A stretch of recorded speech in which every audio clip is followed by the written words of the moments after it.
Hello and welcome. My name is Jeremy Glover, and it's my pleasure to welcome you to our latest Fenwick Elliott webinar.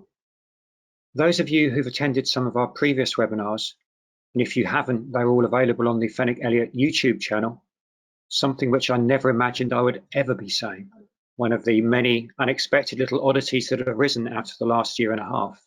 But in some of those webinars, we frequently touched on the importance of being able to substantiate any claims through evidence, be it contemporary documents or possible witnesses themselves. Excuse me, all of which is highly relevant to our topic today. The recent changes to trial witness evidence introduced in the English and Welsh courts a couple of months ago. And I'm joined by two people who are well equipped to explain more about this subject: a solicitor who drafts the witness evidence and a barrister who may be cross-examining the witness in question. Ben Smith, a senior associate here at Fenwick Elliott, has the advantage of having seen life from both sides of the fence, having worked in-house at a major contractor. And Sarah Williams is a barrister at Keating Chambers. Called to the bar in 2008, Sarah is a counsellor on the Society of Construction Law, where she chairs the SCL Subcommittee on Ethics, Equality and Diversity. And she also takes responsibility for SCL Astra, the branch of the SCL for those in the first 10 years in the construction industry. The legal directories note that her cross-examination is both precise and incisive. So as I said, they are the perfect choice to guide us through the changes. So before I hand over to them, just a reminder that you're all on mute. Please do send any questions, and you'll be able to find the slides on our website later in the week. A link will be put in the chat during the webinar. But Ben and Sarah, the floor is yours. Thank you. Thank you very much, Jeremy. Good afternoon, everybody. As Jeremy said, the intention today is to talk about the new practice direction and CPR Rule 57 in relation to the witness evidence and the changes that are coming in. I think just to run over the intention for today, it's to give you an introduction to what the new rule and practice directions say, although as Jeremy said, these have been in force for the last couple of months, so we appreciate that some of you may already be familiar with this, and therefore we are also going to focus on the more practical aspects of how these rules might affect how you take witness evidence and how you manage complex disputes. Just to give a brief intro, the practice direction 57AC will apply to witness statements for use at trials in most proceedings in the business and property courts. Important to note that it will exclude adjudication enforcement proceedings as per section 9 of the TCC guide. However, it is going to have a wide-ranging effect, and today we're going to talk about some of the more notable provisions of the practice direction, in particular the new requirements to list all documents that your witness has been referred to or has relied upon when preparing the witness statement, the requirement to state in the body of the witness statement to what extent your witness recalls certain events and facts and the quality of that recollection, and more importantly, where the witness's recollection has been refreshed by reference to documents, and also the new requirements to confirm that the witness understands and has read the relevant practice direction, and the legal representative has done the same and has to provide a signed certificate of compliance that the witness statement has been prepared in accordance with the new practice direction. And without further ado, I'll hand over to Sarah for the first section of our talk. Hi everyone.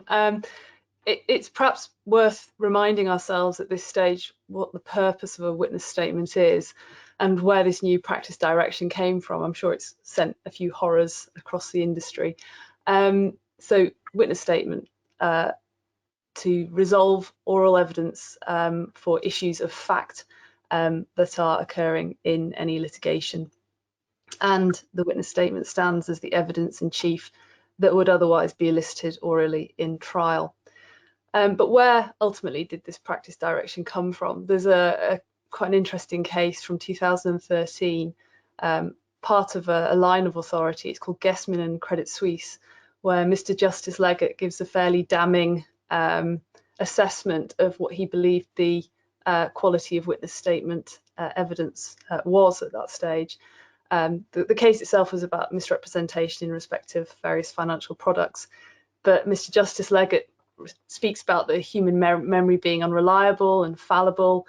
He talks of how vivid recollections or confident recollections are not necessarily more accurate than those that are thought to be vague, that memories can be rewritten on retrieval, external influence, or potentially by your own thoughts, and that litigation subjects the witnesses to powerful biases in the process of drawing out the witness statement. So it's not criticising the people. He's suggesting no impropriety or dishonesty in the way in which witness statements are produced. It's simply a critique of the process that we're all quite familiar with now, where the documents are put in front of the witness, you go through it, there's redrafting, issues are considered, and then finally they reread it and sign the statement of truth. As I said, there's no impropriety or dishonesty suggested, but that very process itself could affect the recollection of the witness. And so I would encourage you to read paragraph 20 of that case, but the conclusion in that case is paragraph 22, that little, if any, reliance can be placed on the witness recollection, which of course sort of undermines the whole process. It's not completely agreed, that case. There's an appeal called Kogan and Martin, which reiterates that a judge is to include all evidence and measure all evidence of fact, and whilst being aware of the fallibility of memory. And of course we've got an excellent High Court bench, so they're well appraised of measuring the quality of evidence. But this is the background of where the PD comes in. And really there are two objectives. The first one is to encourage consideration of whether you need a witness statement at all. There are many practitioners who actually think that put as few witnesses forward as possible, because they're sort of the unknown element of your evidence in cross-examination. And so that's going down that line. And then the second is that the practice direction seeks to capture the witness evidence untainted, even more untainted than before. So those are the two thrusts of the practice direction. So we're going to have a quick look at how those are proposed to be captured. So Ben's going to first speak about documents that are seen by the witness. Thanks, Sarah. Yeah, so just to pick up on documents, the practice direction now sets out that a trial witness statement must identify by providing a list attached to that statement what documents, if any, the witness has been referred to for the purpose of providing its evidence. It also says that particular caution should be exercised before you show a witness any document which they didn't create or see at the time. So while effectively those facts or evidence referred to in that document were fresh in the witness's mind because they were drafting the document or were involved in reviewing it.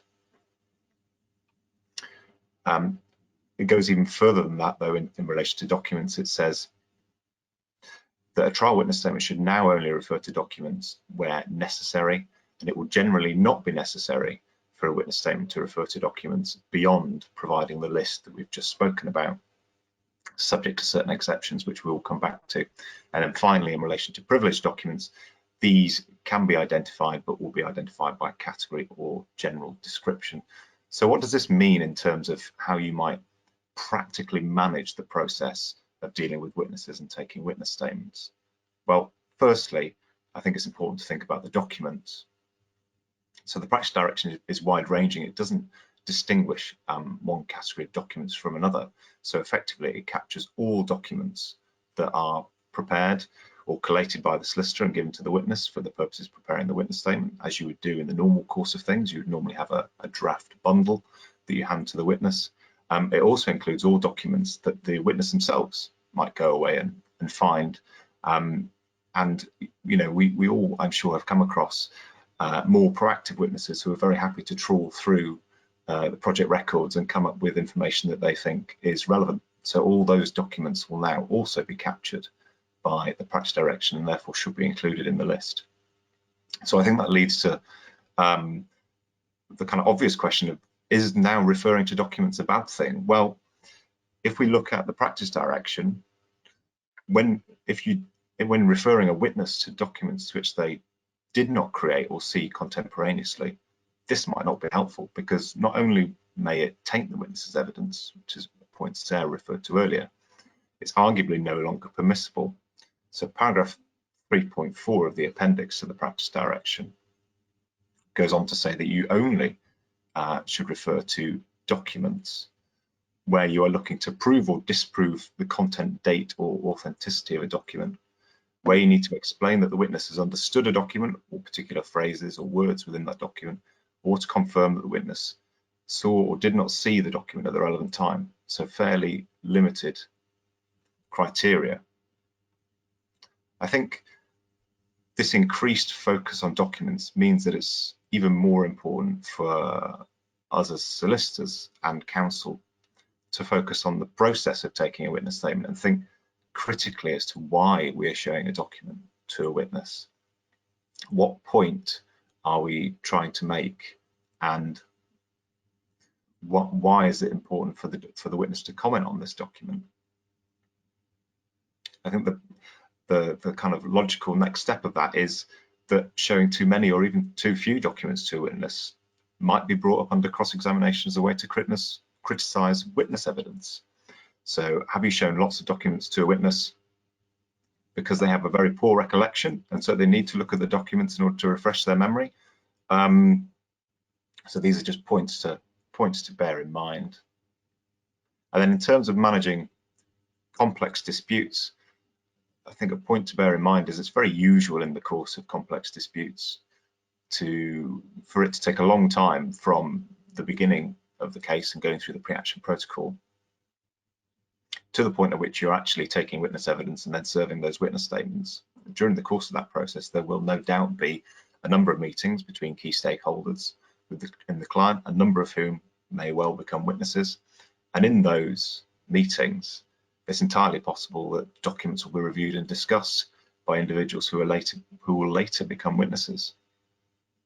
And I think, Sarah, you had a good point here about witnesses potentially collaborating, albeit unwittingly.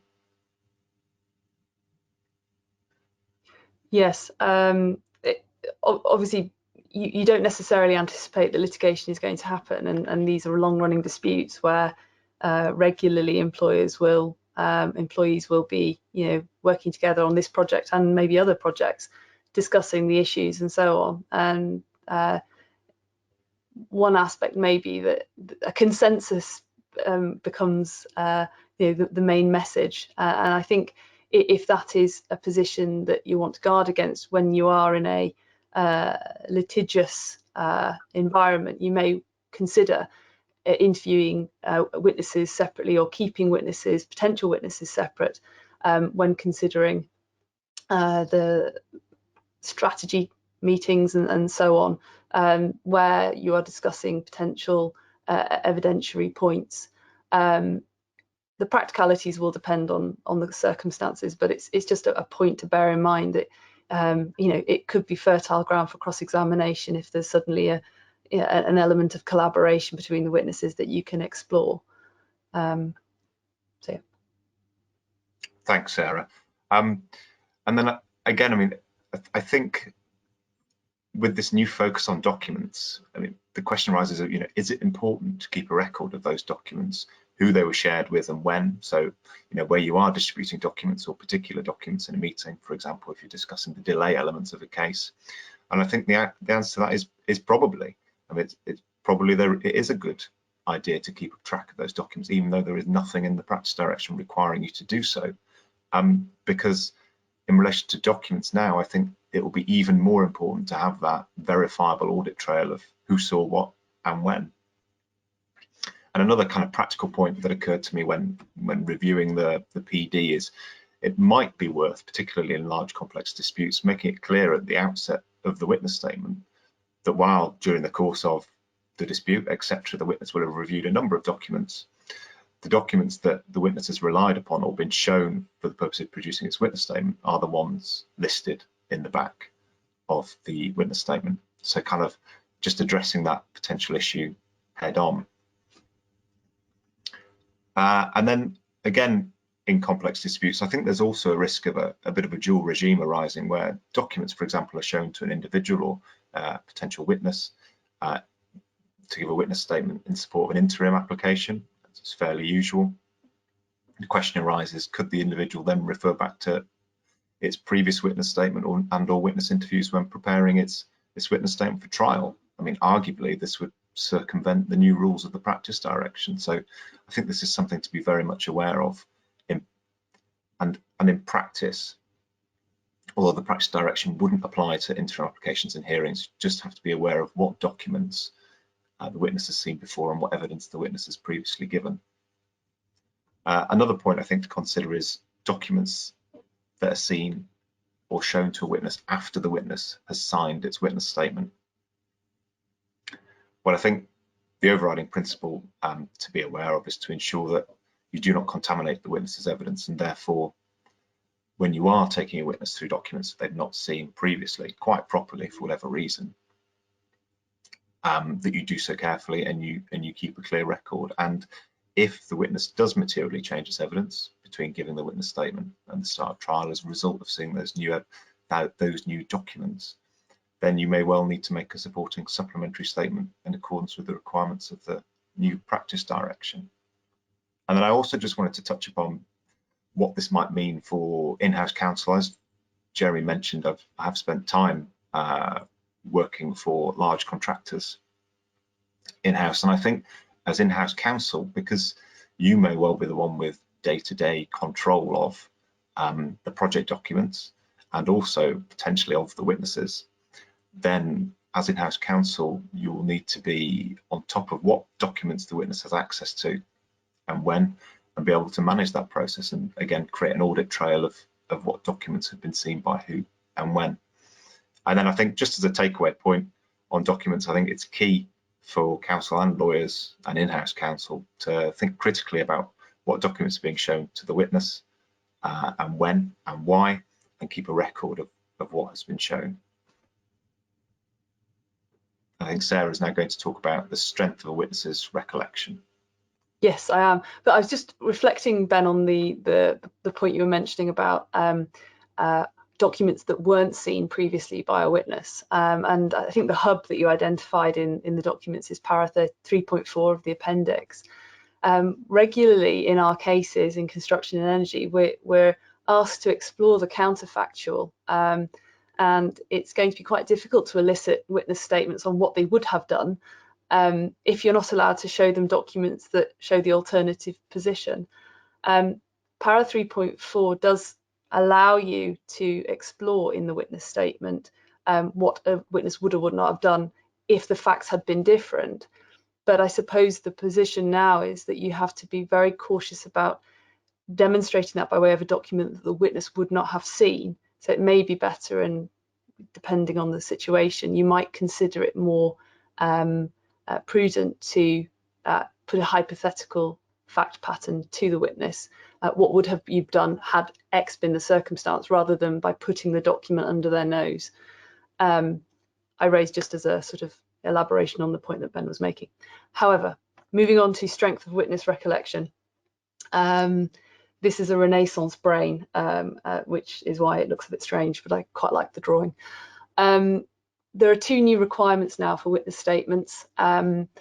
Requirement number one is that the witness has to, if practical, state how well they recall the matters addressed on important matters of fact.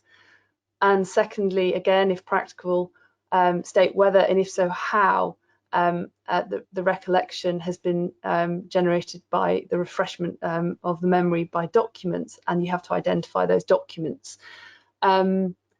Witness statement and memory refreshing is not a new phenomenon, but I just wanted to discuss with you all the ramifications of these two statements. If you remember that case I mentioned right at the beginning of Guestman, the judge in that case was quite critical about the analysis of a person by how fervently they think that they remember something, sort of the Bill Clinton, Monica Lewinsky position, just because you say something strongly and you believe that something didn't happen or did happen, does that mean it's right? Perhaps he was lying in that case, but the Bill Clinton phenomenon.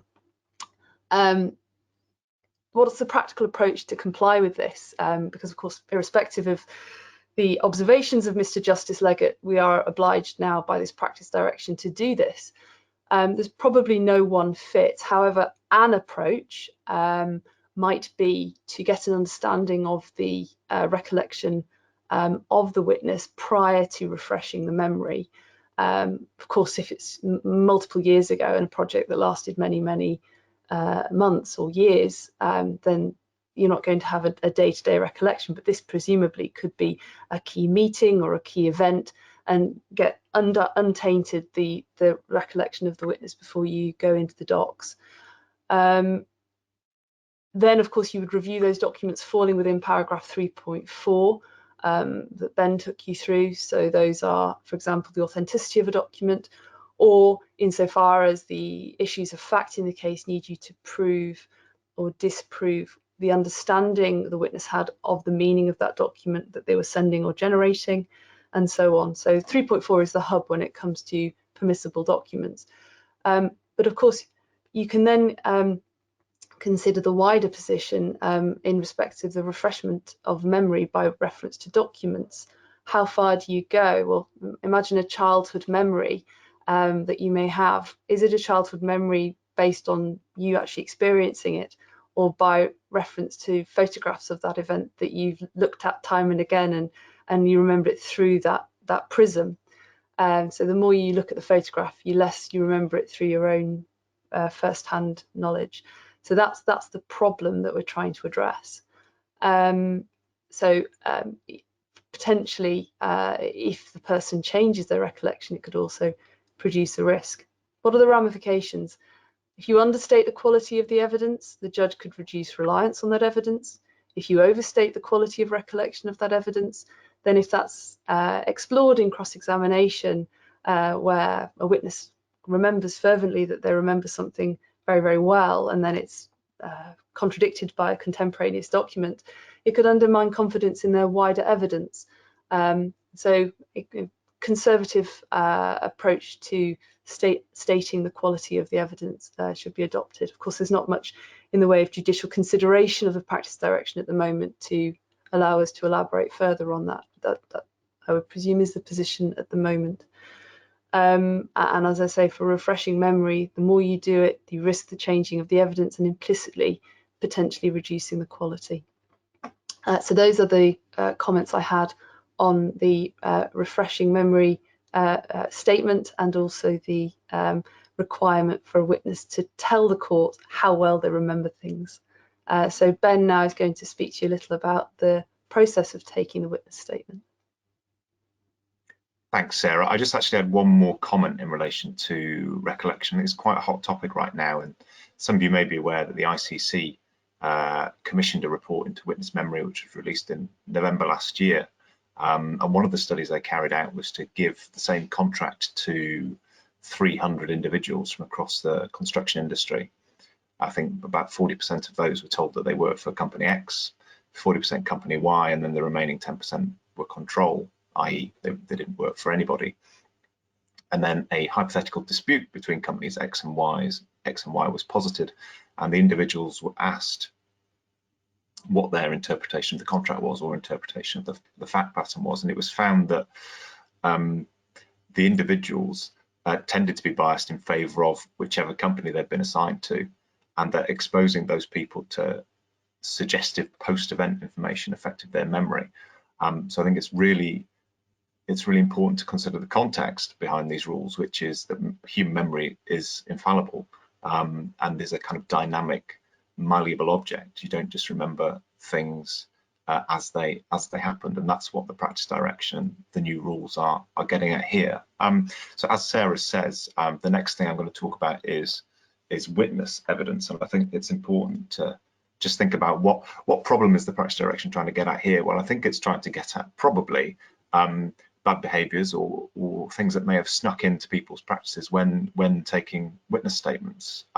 So, for example, maybe suggesting answers to a witness when you're taking the statement, even though that is being done from a position of trying to elicit a further understanding of what the witness evidence is, how witness statements are taken, ensuring that there's a proper record of those witness statements. So if we look at some of the criteria in the appendix to the practice direction, says that a trial witness statement should be prepared in such a way so as to avoid, so far as possible, any practice that might alter or influence the recollection of the witness, other than by refreshment of the memory, i.e. other than by reference to the documents the witness created or saw at the time. The appendix goes on to say that a trial witness statement should be based upon record or notes that you make at the time of interviewing the witness, and that when you interview the witness, you should avoid using leading questions. You should use open questions as much as possible. And again, the answers to those questions should be recorded as fully and accurately as possible at the time. And finally, that it's improper to put pressure on the witness of any kind to give anything other than their own account and in their own words. So I think in terms of kind of practical considerations, you've got to be aware of what documents you're putting to the witness, as we've covered quite extensively and have reference to paragraph 3.4. You've got to be aware of what kind of questions you're asking the witness. And I wonder if, in that sense, it might be useful to have a schedule out of open questions that you're going to use as a kind of framework for taking evidence from the witness before you start. And I would suggest that we use kind of more neutral language. So you don't say, for example, how aggressively did so-and-so react when you told them that you were going to terminate their contract. You say, how did the discussion progress? I don't think that we were really allowed anymore to suggest answers or example drafting of witness statement paragraphs. Unfortunately, to the witness, I think that kind of information has to be listed through open questions and then recorded contemporaneously. I mean, coming to the record of the interview, I think you need to think about who's going to do that and the cost implications. I think now it might be prudent to have more than one person in the witness interview from the solicitor or counsel side, someone who's actually doing the interviewing and someone else who's keeping a record of the conversation. You could always record it, so you've got a verbatim record. But again, if there are going to be more than one person, that is probably going to drive up costs. So something to be aware of and something to make clients aware of. And then I think the last problem probably to think about is how do you deal with a witness who requires you to almost give them the answer in order to elicit evidence from them. And I think maybe the best solution to that is to use something Sarah suggested earlier, which is to suggest a hypothetical or a hypothetical fact pattern, rather than using the kind of detailed facts of the case, so you avoid leading the witness to arguably give the answer that you want them to give. So a few points there, points that I think really go directly to how witness statements are taken and how behaviours will need to change in order to comply with the practice direction. I'll just hand over to Sarah for the next section, which I think is the drafting and content of the witness statement. Yes, this is more self-explanatory in the practice direction, and given that it's 12:30, I'm going to take it quite briefly because I want to be able to get on to sanctions, which is probably the most exciting or spiky part of the practice direction. So I would draw your attention specifically to paragraphs 3.13 and 3.6 of the appendix to the practice direction, which gives you quite clear instructions on what we are and are not allowed to do now. And I'm afraid it outlaws certain practices which were quite commonplace in the past, or we will be very familiar with witness statements almost invariably from the other side, about arguing the case, quoting extensively from documents, taking the court through the documents as a narrative, or just general commentary on other parts of the evidence beyond those points in paragraph 3.4 that we mentioned earlier. So those things, I'm afraid, are no longer permitted. Ramifications of that, well, shorter witness statements, that could be a cost saving potentially, but it means that the narrative that ultimately the judge will need will probably be somewhere else. I suspect it will be as an appendix to the opening note, which will draw from not only the documents but also the witness evidence. But do take a look at 3.13 and 3.6. On to statements of compliance, Ben. Yeah, thank you, Sarah. I think that's a really good point to be aware of in terms of how you would normally set out the narrative of your case, and it'd be interesting to see how parties address that. In terms of witness statements of compliance, and also we're going to touch on certificate of compliance for the legal representative.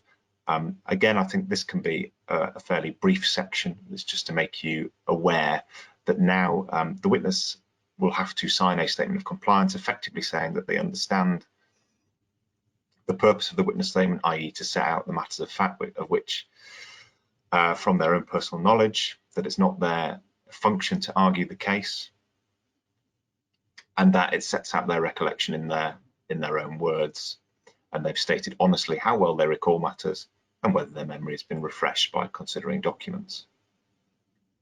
And I think probably the biggest point to come out of this is when dealing with witnesses. I think if you have reluctant witnesses, particularly people who may be former employees of the client or of your organisation, I think this may make them even more reluctant to give witness statements if they have to not just sign a witness statement as they do now, but actually go beyond that and state how that witness statement has been prepared, and that they effectively understand and have read the practice direction.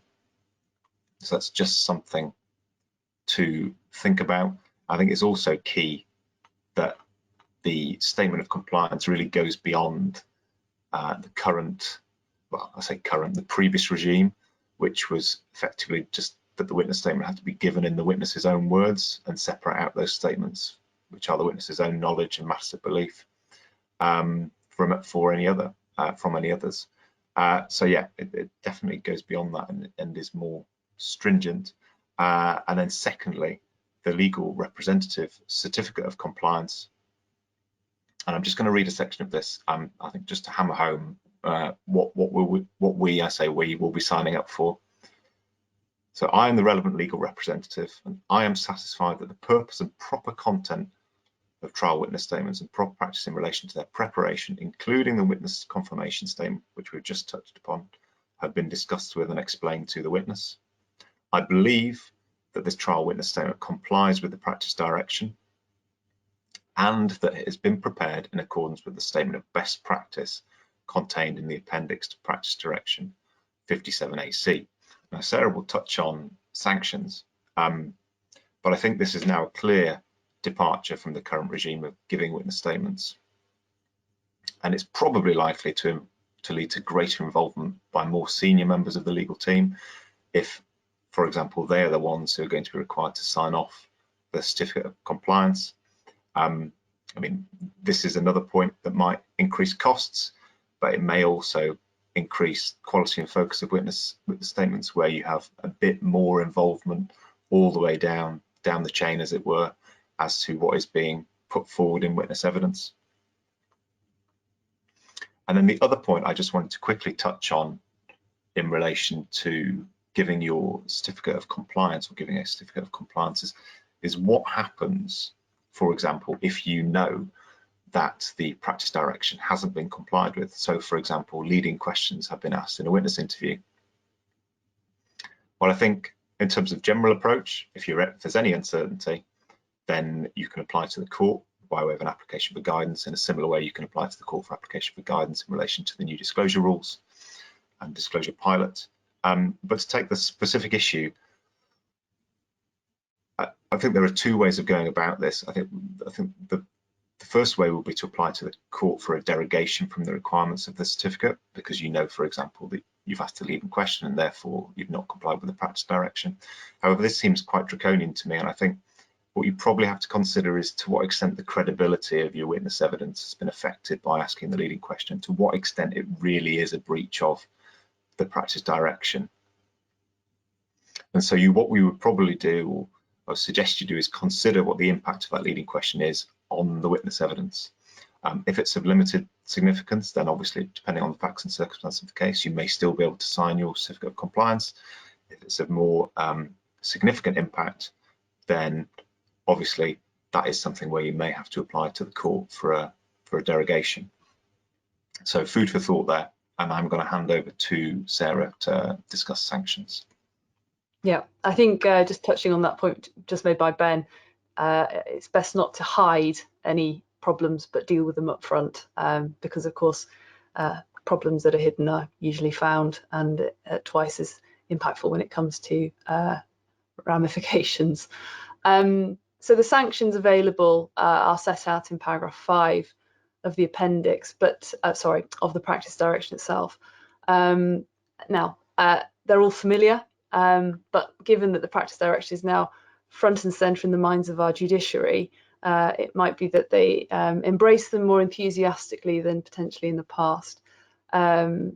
Matters such as refusal to give permission for the evidence or withdrawal of permission, or possible strikeout, but also things such as redrafting in accordance with the practice direction, adverse costs orders, or evidence to be given in chief, which should be quite exciting. So just commentary on some of those. We don't know yet how this is going to be received by the court, although the limited judicial commentary has suggested that they are keen to have this followed, and that the evidence that's to be produced by this practice direction is going to be of more value. The witness evidence value in Guessmin was, of course, almost zero, and given the cost of witness statements, that's not good for anyone, not the client, not the lawyer, not the judge. So hopefully this, although there may be cost implications, this will give more confidence in the evidence that's generated. I would suspect that the softer sanctions are more likely to be employed first, so redraft or potentially costs rather than complete strikeout. Although, of course, think about it. If you've tainted the memory of a witness, how do you redraft to untaint the memory? There are some things that simply can't be undone. So it may be that some of the sanctions are not available depending on the circumstances. Strikeout might be interesting for, remember some of those points I mentioned earlier, that the naughty usual parts that we see of commentary on bits of evidence, or the travelogue through various documents we are commonly seeing at the moment. If you do that now, that might be ripe ground for strikeout, but hopefully it will be very much in the minds of those drafting not to do so. Evidence in chief. It offers a new and uncertain area of evidence to be adduced in the trial. It's also another task to prepare in trial. Yes, it may be more valuable to the judge, but for the client, an area of uncertainty, because you just never know what your witness is going to say when they're in the box. So preferable to get the witness statement right rather than to risk evidence in chief, I would suggest, and focus on cross-examination in terms of oral evidence. Non-procedural sanctions. So of course, paragraph 5 talks about the procedural sanctions, but if a defect is identified unwittingly in the production of the witness statement, for example, if your witness is cross-examined and it becomes apparent that the witness is aware of a document that they wouldn't have had access to at the time, and that's affected their memory in some way, you could be at risk of that undermining the quality or weight of your witness's evidence in the mind of the judge. And of course, this whole exercise is to persuade the judge that your client's case is correct. So it's not just the things in paragraph 5 that you need to be aware of, but also how this plays out in the mind of the judge when weighing and evaluating the evidence. And that is touched upon in paragraph 47 of a case that came out last month in the Chancery Division. It's called Easy Group and Easy Life. Very light commentary on this practice direction, so not the focus of the case, but the judge did say that it seems to me that the detriment in that respect, if there is any detriment, is to be suffered by the party who has not complied with good practice in relation to the way they have gone about producing the statement. It may well be that it reduces further the evidential value the judge can place on the witness statement. So right back to Guessmin and the problems that were identified there.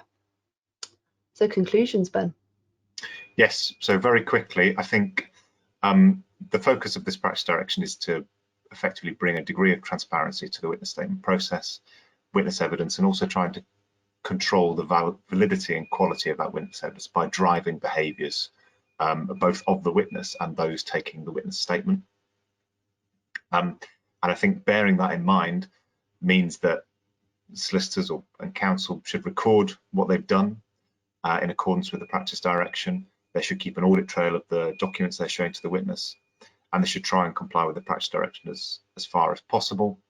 Any problems, like Sarah says, you should front up and deal with as quickly and as early as possible.